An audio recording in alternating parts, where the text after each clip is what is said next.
tutorial on how to use the equation editor. So the first thing you do is go up to your Google Docs. So this is Google Docs.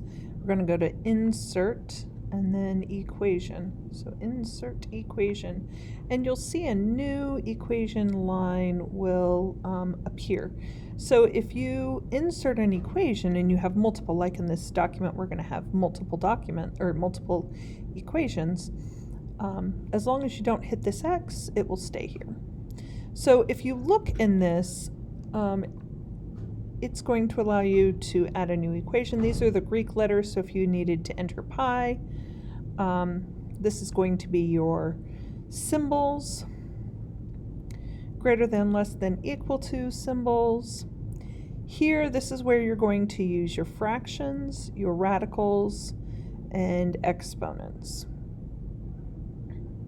So we're going to use this button the most.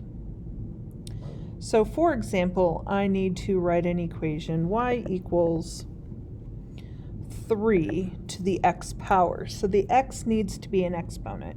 So I'm going to go to the Math Operations button, click on the x to the b. Notice how the box got a little taller, but so if I click my right arrow over, you can see it went up into the upper area. So this means my 3 would actually go here in this first box. Sorry, let's try it again. New equation, y equals, click the x to the b, 3, right arrow, raises it up, and then x. So, new equation, y equals, go to the Math Operations, x to the b, 3.5, right arrow, x. Y equals, oops, see, notice how the font is different? That's how I know I have not hit the equation button. New equation, y equals 4.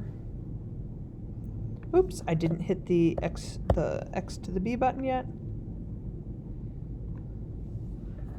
4, right arrow over x.